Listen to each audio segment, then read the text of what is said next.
Hey, what's going on, everyone? Henry here again with the Summit Podcast, talent roadmap production, and where we interview tech professionals, get their story on their job search and their career, and really just ask for types of advice and how they've navigated, their career and what they've done in their career. So, without further ado, I've got JP here with me. JP saw a post that I put out about a couple weeks ago, with a good friend of ours named Mario Giancini. Saw his story and we connected through LinkedIn messaging and just kind of been chatting since then. Wanted to get him on the podcast today to share his story, a very unconventional story, as we caught up prior to us going live. So, with that said, I'm going to pass it over to JP. He can share some tidbits about himself, and we'll go forward with the question session. So, JP, all yours. Henry, thank you so much. The Summit Podcast does a lot of good work out there, so it's an honor to be here. Yeah, Yeah, absolutely. say unconventional. I am, hopefully I inspire some people here. Yeah, I was an art major and dropped out of college and started a business in my 20s. I had a mentor who took me under his wing, and long story short, it took off. We ended up selling, and my first job in tech was in the sales portion of it. I worked for a company called Tech Software Designs. Not necessarily my forte. I don't think I was the greatest in the sales portion. But from there, I got into the insurance adjusting world. This was, I'm a musician on the side, and I had run into this guy playing an open mic, and next thing you know, he's getting me licensed up as an insurance adjuster, and No way. Hurricane Katrina hits, and I'm out in the midst of it. And for 16 years of a wonderful career, 12 in the catastrophe adjusting world, and 4 working at American Family, both in the adjuster space. But I had a realization, and I think this is a common realization as you get to be old and lose your hair. My skill set was not as valuable as it was, and I was starting to panic. Didn't know what to do. I had the intention of retiring in that role, and that wasn't looking like that was going to be feasible. And though it's still a viable career, I had a certain standard that I was used to living in, and so Mm. I had to make a choice. And I have a brother who's in tech, works for AWS, brilliant guy. And I asked him some advice, and he put me on to a boot camp, General Assembly, to go learn software engineer. So I quit my job and I tiptoed into learning software engineering, went to a 12-week course. Best thing I ever did in my life, hardest thing I've ever done. And long story short, I graduated, ended up getting hired to teach there. And that's where I met Mario Giancini. Okay. Yeah, the funny story is when they offered me the job, I wasn't the strongest engineer. It wasn't the Hmm. case.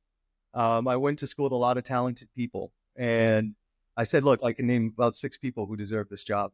I don't think I'm that guy." And they explained key things that we could talk about that inspired me to take the role, and I loved it. I was one great job. And then, long story short, General Assembly and Mario had taught me that with my entrepreneurial background and my tech expertise, was more of the product person. I had more of a product customer facing side, and they pushed me into this career. And so I'm very fortunate when Mario, he spoke in my class, and I was the guy who would offer my tacos for anybody who spoke in my class. So I was kind of known for being that guy. Tacos are cheap and within budget, and get them out and talking. Yeah, yeah.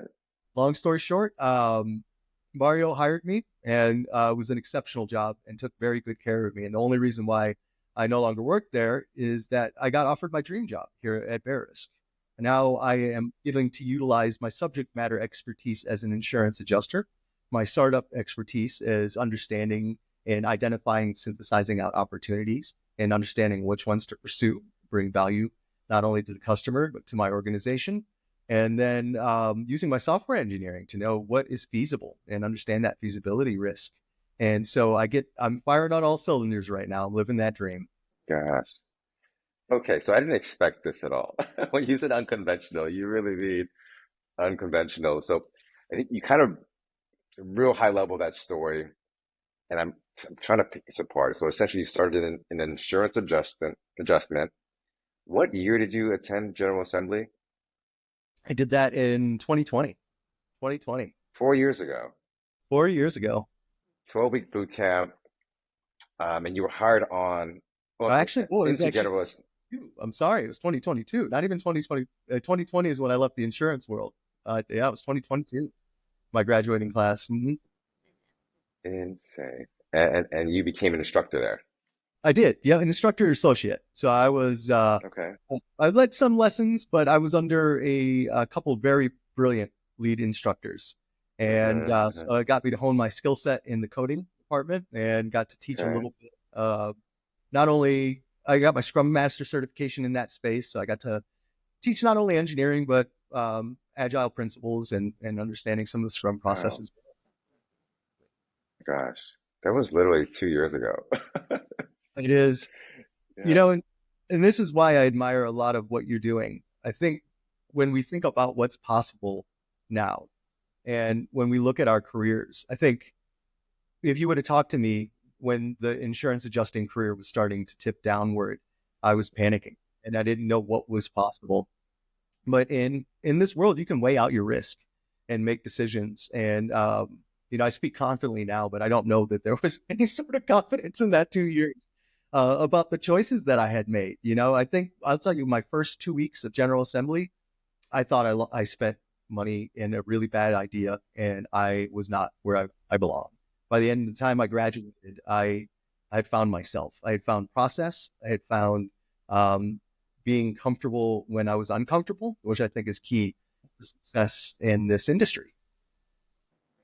And do you think that the difficulty of General Assembly or a boot camp of the same caliber really has like a certain tipping point? You get past week 4, you kind of realize, okay, I'm in it now, or week 6, or even when you graduate, do you feel some sort of shift in how you think and how you perceive, I guess, not even just the tech world, but world itself when you're out there learning how to, or learning programming language and concepts of that nature? Did that change anything in you in that 12-week period? It changed everything.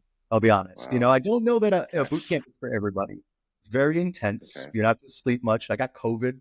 It was like a miserable experience.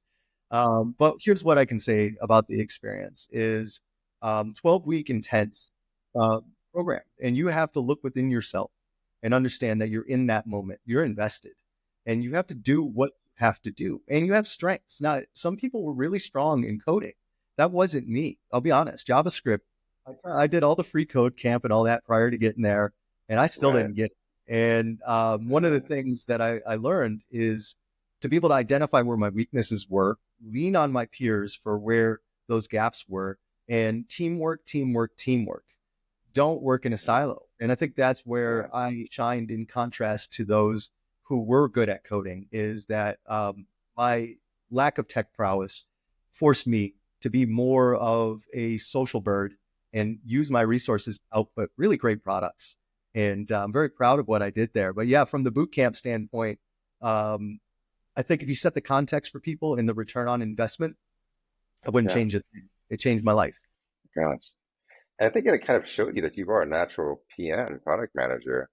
I can kind of feel in this conversation now. You're kind of picking apart the questions I'm asking, diluting them, and bringing them back together. Very Thank with a lot of eloquence, to be quite honest. So I appreciate you that. very much. I Yeah. didn't even know And what a product manager was. I'll be honest. The career coach at General Assembly, I have everything to thank mm, from her. She connected me with mm, a gentleman who worked at Amex, and okay. he explained what it was and why I should never be a software engineer. It was like, you're wasting your time. He's like, you're better than that. Right. Not that there's anything against software engineering. I Hmm. have a lot of respect, and honestly, I love that portion of my skill set. But Yeah, product is yeah. it's what I do. So cool, man. I think I learned about product management back in 2017, 2018 when I was hiring at Crunchyroll and didn't understand what it was either. But I had to hire for it. I had to learn kind of on the back end what to look for. And then when I hired my first PM at Crunchyroll, her name's Pia, and I always refer back to the story how it changed my life. Um, she gave me some feedback. She said, "Hey, you're really good at what you do because you treat this whole, recruiting experience as if it was a product. Like you really think through all the steps and the user experience. You should consider becoming a product manager." And I said, "Yeah, I'll think about it." And for the longest time, like we had conversations, and I realized PMs work really long hours. I said, that's probably not what I want to do right now. And I've always had in the back of my mind, I think, your current situation now, taking what you've learned and what you've done your entire career and being able to work at Earlist, this being a perfect position for you. I'm currently in conversations with former colleagues, and we're actually building out an MVP for a job seeker coaching app. So a lot of the things you see me posting for the playbook and these podcasts, it's come full circle because people are reaching out to me to be quote unquote a product expert on this whole experience. And I think at a certain point, I realized like, wow, I guess I'm in that seat now where people come to me for this advice. And I don't think at all that I'm the best recruiter or recruit expert in the entire industry. I can, like I said, name six more people that are much better than me than in every facet of recruiting. But it feels good to know that I'm able to contribute back or contribute to just this industry alone. And you mentioned earlier about these podcasts, and again, your story is incredible. Can we talk about the point where you met Mario, how you all met? Because networking is huge, right? It's a thing that we can't really necessarily teach. How that interaction come about? What was the messaging like? And then you said he hired you for something, and then now you're at Brother. So let's talk about that. This is it's a very funny story. So in these boot camps, you have a career portion of your focus, and in this, they interview people. And so, being an entertainer and a musician, I'm very not shy. And so we get in a class, and Mario they're interviewing him, and he said something really powerful to me that spoke to me. So being a college dropout, he said I would hire somebody who had experience and dropped out of college before I would ever consider a college output, and simply because of their ability to step up to the plate and understand risk and be able to adapt. And I said, this is my guy. I knew. So the first question, they give you a second to ask questions at the end. I had my hand up first, and I teed him up. I played with him a little bit. I said, would you have time? I know you're in Los Angeles. Would you have time for somebody to take you out to Tito's Tacos? And I go to LA every year for Songwriters Convention, and I know there's not a single person on earth that says no to Tito's Tacos. Tito's and so tacos. Okay. caught everybody off guard. I mean, it was Chuckles, and I got this reputation as the taco guy. And Mario, he made time for me. And very similar to what you do. And what I try to do is that when somebody asks for your time, you make time. And I do this literally once a month. I have at least once a month. Now, I just had somebody in today that hits me up on LinkedIn and asks for my time, and I give them my time. Well, Mario gifted me that. And things didn't work out in LA. There was a lot of transition going on for both of us. And not to mention, I was a jobless student at that time, so I was pretty broke. Right. And so Mario and I got to talking, and we aligned on this lifting our community up. And it was something that spoke to both of us. And so long story short, I got a job teaching. It was just the path I had to take. And Mario was nice enough to offer me some side work on the side, and started, it was just part-time. I'd pick it up. Just, if there's one thing I can tell you about teaching is it doesn't pay. I would never say deter from that if that's your calling, but kudos to those that do it term. So it was great side income. And then one day it took off, and he offered me my first full-time product manager role. And it was to this day one of the best jobs I've ever had. I've never had a boss that treated me in the way that Mario has and still does. Treats me with respect and truly makes me feel valued. And he goes out of his way. He's one of the most selfless humans I've ever met. He goes out of his way to lift up his community. He doesn't do a lot for himself. So it was a wonderful first experience. And I try to echo what he does every day of my life. My gosh, man, thanks for sharing that. I've known Mario, I think for almost a year now. We'll call it a year, and I think we connected through a mutual friend. His name is Jeremy Titus. I don't know I if you know met Titus. Jeremy, but okay, Yeah, Titus. All right, you he's a guys are all legend. musicians, so Yeah. you have to know. Yeah, he's the smartest guy I know. And Jeremy, if you're watching, I told you this many times, so no surprise. Yeah, Jeremy and I just we connected after the Crunchyroll days, and we were just talking about apps and stuff, and he mentioned, hey, you're doing this coaching thing. You should link up with my friend Mario.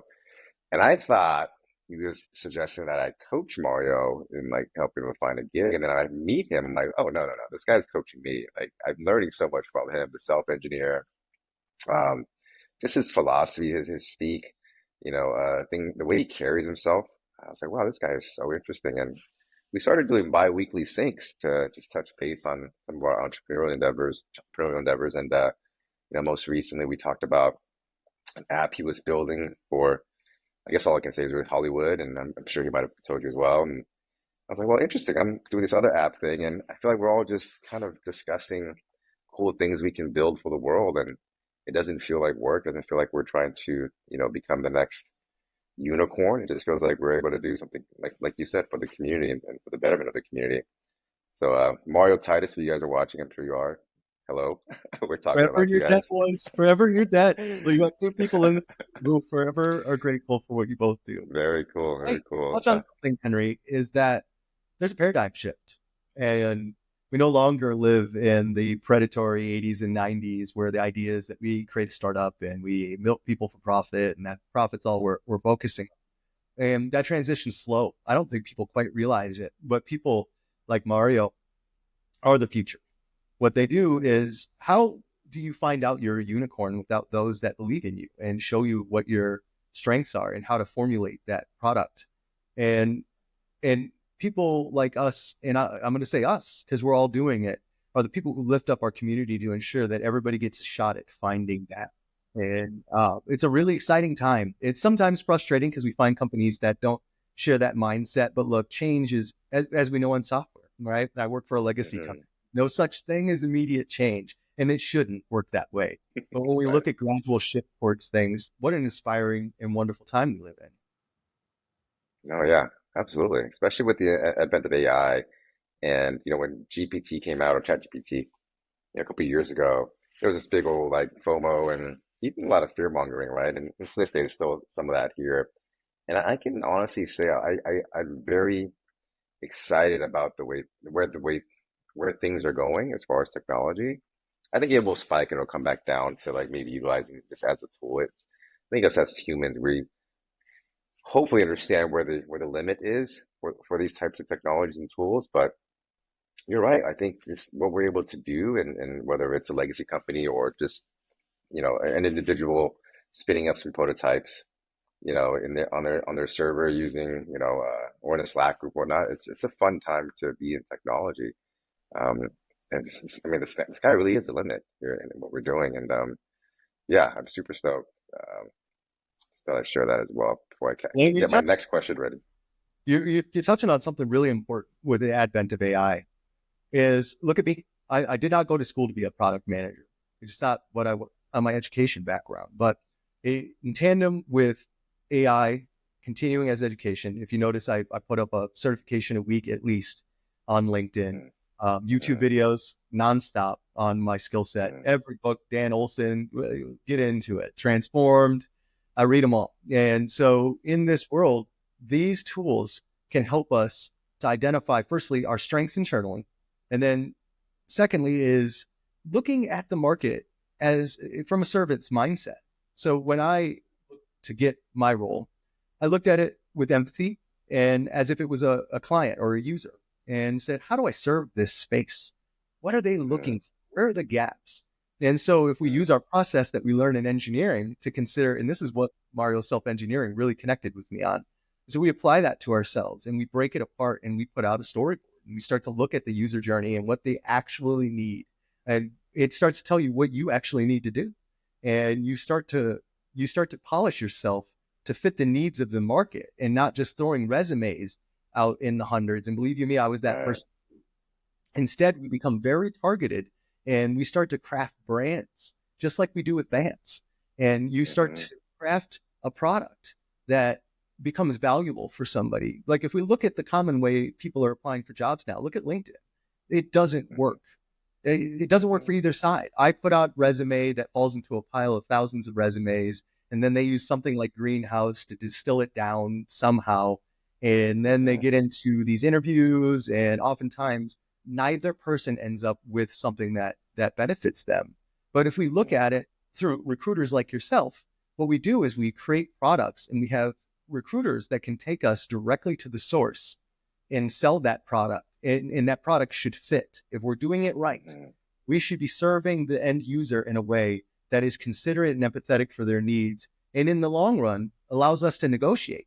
I've been able to negotiate above the offer every time, simply because I can speak to the value that I bring, because I understand them as a user. I've spent the time understanding them. Let's make that happen. So you're right. With technology, we're able to expedite that. There's no way a guy like me does what I did in 2 years without heavy use and reliance on technology, but also with an empathetic and servant's mindset to ensure that I am, when I'm hired, and I hope my company will speak to this, that they're getting return on investment out of me, and they are happy to have me on board because I deliver value, and the end user sees that. No, yeah, it's so much to open up here, or as I said, used to say unpack. Um, you mentioned product and brand, and this is something I've been, mulling over the last, say, 6 years at Crunchyroll. I always refer to Crunchyroll because that was my foundation. That was my first shot at internal recruiting. I just so happened to be in a very um, fortunate space to be brought on by Crystal Chung, who at the time was a recruiting coordinator. And, I she was a recruiting coordinator around 2017. I had placed a candidate there for an Android position. And this is my story about product and branding and how I got into Crunchyroll. I don't share the story, um, on video often, but I think it's the perfect time to do so given the topic. But at the time I was working at an agency called K-Force, and I was part of the direct hire search team. Essentially, we would represent and be almost like a concierge to full-time candidates that were looking for their next role from a passive standpoint. And so when it was time to walk in, my good friend now, a candidate at the time, his name was Drew Bastine, still remember his name. I ushered him in. Crystal welcomed us. They were having lunch at the time, and Drew went with Crystal to have lunch with the company, and Crystal even offered me an opportunity to grab lunch as well. I'm like, no, no, no, no, no. I'm not interviewing. I'm not worthy. Right? I'm not an Android engineer. And I thought that Oh, was that's so cool. And then I left. This was about noon. It was on like Wednesday evening, Wednesday afternoon. I go back to the office. I'm like really excited to hear about the feedback. So upon, I guess upon, I guess like 5, 6 o'clock in the evening, I walked back to the Crunchyroll office to pick up Drew. And Crystal was like, "What are you doing here?" I'm like, "Oh, I'm here to escort Drew out." And she was like, "Wow, no one does that." And that was it. So Drew obviously lands there as an Android engineer. The team loves them. They do some amazing things for the application. And then I think 6 months later, the company had a reorg. She messages me on LinkedIn saying, "Hey, I remember you from last year. I'm looking to build a team of recruiters, and I'd like to bring you on board." I was like, "This is not real." I was like, "Wait a minute, are you serious?" "Yeah, I want to bring you on board." And at the time, I had quit my job as an agency recruiter because I just did not enjoy the transactional side of things. Like every individual had like a dollar amount floating above their head, which always made me feel uncomfortable. And I'd gone back to school as a software engineer at Mills College in Oakland, which was predominantly all female undergrad, but they had a co-ed master's program. And I flat up told Krista, "No, I don't want to be a recruiter anymore. I just don't like it." And but it sat with me, and for 5 months it sat with me until my wife said, "Hey, whatever happened to that job you got offered?" Because it was summertime at that point, and I wasn't working, burning through my savings. And I messaged Crystal back on LinkedIn. She said, "Hey, I filled all 4 roles, but we'll bring you on board as a contractor if you'd like." I was like, "This is my second chance, really?" Like, I didn't really even have to interview, all because of what she saw me do with another human being who wasn't necessarily even a friend of mine. I treated them with respect. I treated the company with respect. I was dressed, obviously, in a jacket and slacks and stuff that was presentable. And that was memorable enough for her to bring me onto her team. I did a short interview with the team during lunch. Immediately after I walked out, Side of, a sigh of relief, like, hey, maybe I'll get the job, maybe I won't. She calls me right away. Says, hey, you ready to start? I'm like, there's no way this is happening right now. And I nearly cried when I got home. I told my wife, like, That feeling. I can't believe this just happened. And it was like nothing that I did, not the school I went to. It wasn't because I took a product manager course or a recruiting course or anything. So I treated someone else with the utmost respect. And I think she saw that that's how recruiting should be. That was 6, 7 years ago. Yeah, no LinkedIn, no interviews, no nothing. It was pretty wild. You know, it's funny how it works. My role in Verisk is very similar. You know, I was working for Mario, and like my fifth anniversary, I was out in Italy. You know, celebrating. My wife is very patient. You know, as you know, as we go through these career changes, having a good partner is Yeah, yeah. the key. And we got back from Italy, and I had somebody in my inbox saying, "Hey, look, Verisk is looking to hire." And I had, when I quit my job and went into software engineering, this was the company I dreamed of working for. I used their product. Okay. I loved their product, still do. John, and this recruiter was in my inbox. And I thought it was a scam. I'm like, there's just no way. 2 years out, there's no sense that's what's happening. Yeah. So, but I have a mantra. You know, if somebody ends up in my LinkedIn inbox, I'm going to talk to them. So I said, currently I'm working a wonderful job. Not really looking, but I make time to talk product with anybody. So if you want to get 30 minutes on my calendar, I'd love nothing more to speak with you. And it turned out it was a recruiter, and we spoke at length, and it snowballed, and it was 2 interviews. Like, I've interviewed for some companies that were 3 tests and 19 interviews and this and that. But you see, once Yeah. you start crafting the brand and people understand what you're bringing to the table, it takes down a lot of walls. Yeah, because you bring almost guaranteed value. And I think in your story, Henry, it really tees up that concept where you're a safe bet. You made it very clear that you're a safe investment. And I guarantee if we were to interview her, there'd be no doubt that it was the right move. Yeah, I would say so.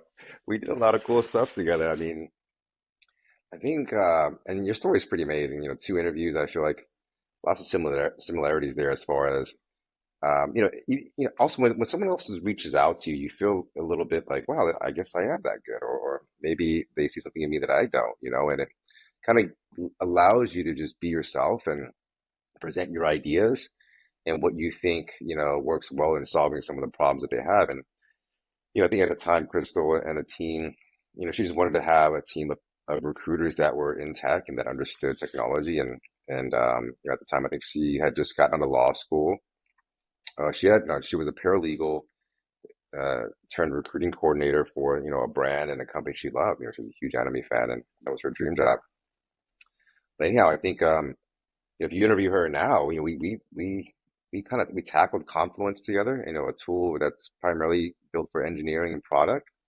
Saw some use cases in there that would help us improve our recruiting operations, and just went for it. And I think even just having a manager like that was, creative enough, or just thought about things and how to solve them, and was able to, field our ideas. She's much younger than all of us. Everyone she hired, she was much younger than, and we respected the hell out of her because she was able to help us understand how great we were as people and as a team. And she always praised us, always, recognized our birthdays with our desks being decorated with all this cool stuff. Always got Oh, us, cool really is cool that? treats from, yeah, she went above and beyond. And a lot of the things that I do in recruiting now stem from, her unintentional mentorship. And I think it changed my life. I feel like, and she's, we're all gone from Crunchyroll now. I think she spent almost 7 years there. And I still remember we had a meeting with the CTO for some challenging hiring or process or strategy, and we didn't have any data to prove why we needed like an additional tool or whatever the case may be. We spent literally 4 or 5 hours. This is pre-AI, right?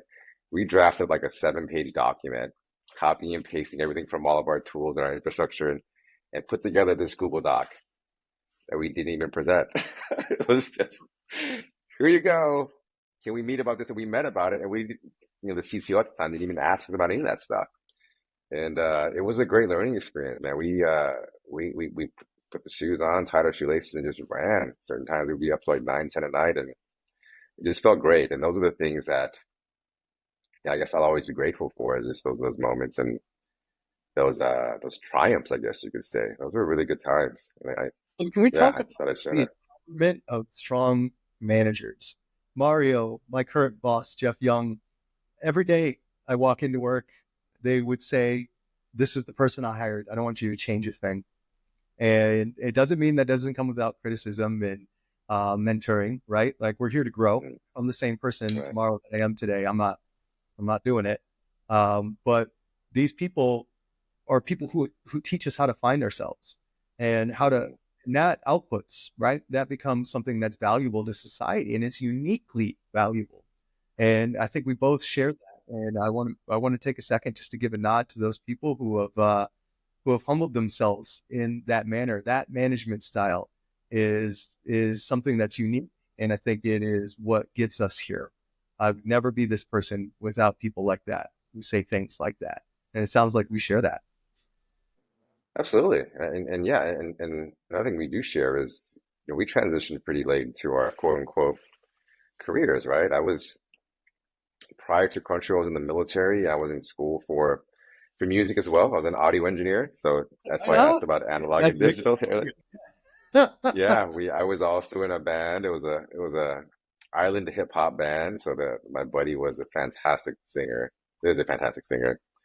And then, we had a pianist, drummer, a couple guitar players, lead and bass. And I wanted to be, this music mogul. I wanted to be behind the scenes and build a music label and brand and find the talent. And that lasted all of 2 years, maybe that.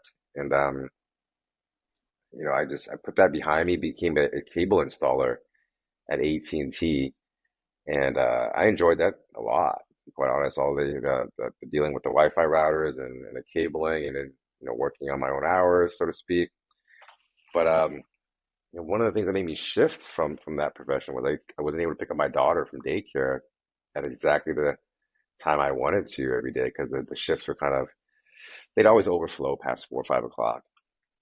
And I put my resume out there to a family friend and didn't know what the heck to do with the resume or how to even draft one up. But long story short, they hired me internally as a recruiter, and I spent about 3 months there working in administrative recruiting, which I didn't think was very interesting. At the time, I was kind of getting into like HTML, CSS, learning things through Free Code Camp and Code Academy, and building my own Life change. websites. And yeah, and so then I jumped ship to a that same company, K Force, where I helped place Drew at Crunchyroll, and the rest is history. So um, I share that because I think it's absolutely possible to make these career changes. You and I are both examples of that. Late in our quote unquote lives, and tech is one of those avenues and industries you can definitely just jump in without having to be just sales or product engineering. I mean, design, for instance, and then customer service. It's a fantastic place to be in right now. And I've enjoyed my almost decade in it. And yeah, I just having fun, man. Just having fun. I couldn't agree more. I'm now 45, so think about that. I made my career change at 43, Yeah, and it's scary, and there's no guarantees, right? But one thing, and I imagine I don't have any kids, but I imagine this is what a parent feels, where you teach kids everything you can, and then one day you just got to trust that their skill set will take them through whatever challenge may be into the place that they need to be. And but that pertains to ourselves too, right? You got to trust yeah, in your ability to adapt and step up to the challenge and do what you got to do. And that comes with self-doubt and it comes with imposter syndrome. But with good, strong community and people who are willing to put their time out there, you find that there are support structures as long as you're willing to be proactive about going in and getting it. And big time. I wouldn't be here without that. And here I am at 45, living a dream. Look, I love being an insurance adjuster. I can't stress it enough. Everything about it. I love being on the road. I like the risks Yeah, that came with it. I loved helping people. But yeah, now I build those tools for those people. I yeah, go to them and I help to make the tools that made me a heck of an adjuster better and improve the lives of the yes, people who follow in the footsteps of that career. I've never felt more fulfilled. And I found that in my 40s. But look, Frank Lloyd Wright, what he had 3 stages and all of them were after his 30s. I think 2 of them were in his late 40s on. Right? It's just never too late. it's never too late. Absolutely, man. I think we hear all these stories about these, these very successful billionaires that have pivoted, in their 30s, 40s, 50s, and 60s. But, just you and I, just regular tech folks, like you scale it down, and as long as you're happy with what you're doing and the bills are paid for, that's a whole story in itself. And I'm so glad we got to cross paths through that, through Mario, indirectly, right, on that podcast post, and knowing the same folks and having similar backgrounds in our careers, and our love for music in different ways. I don't play any instruments, and I still am learning piano and guitar, but I don't even feel bad about it anymore. I'm glad I went the audio engineering route. I used to feel really bad about it. Like I should learn this instrument because that's not real music. But nowadays we can make music with AI, and that's the world we live in. But JP, I wanted to ask one last question, which I ask everyone. And you've shared so much knowledge in this episode here. But if you can distill it down to one key aspect or one key piece of advice for whomever's listening right now that may be in the same journey that we've been on, or just kicking off their career in tech, what type of advice would you give them on their job search journey? I'm gonna steal it from Ted Lasso. Believe. One word. Just you have to trust yourself. You have to take a second and Yeah. believe that what you bring to the table is valuable. Whatever challenge you will face is never going to beat you, and you can accomplish anything. And I can't stress it enough. It doesn't mean it doesn't come with highs and lows, but believe. And we live in a world, in a place with supportive community and technology at our fingertips. The sky is the limit. And if a goofy old man like myself can make it on top of the mountain, that Yeah. means anybody can do it. And my LinkedIn inbox is open to anybody who has questions and needs coaching. I'll be there as well. I'm going to be right by your side, Right Henry. on. And as for our paths, Absolutely. we should set the example for our listeners and remind them that when the paths cross, that means you're stuck together. And I look forward to what the future brings for our relationship as well, Henry.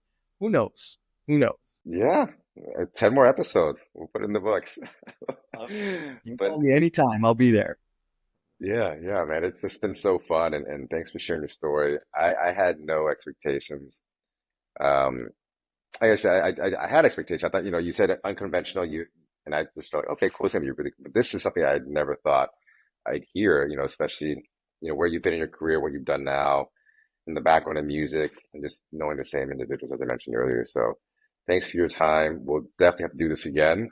But for now, I guess we'll catch you later. Henry, thank you and the Summit Podcast for all you're doing for our community. Forever at your disposal. Awesome, man.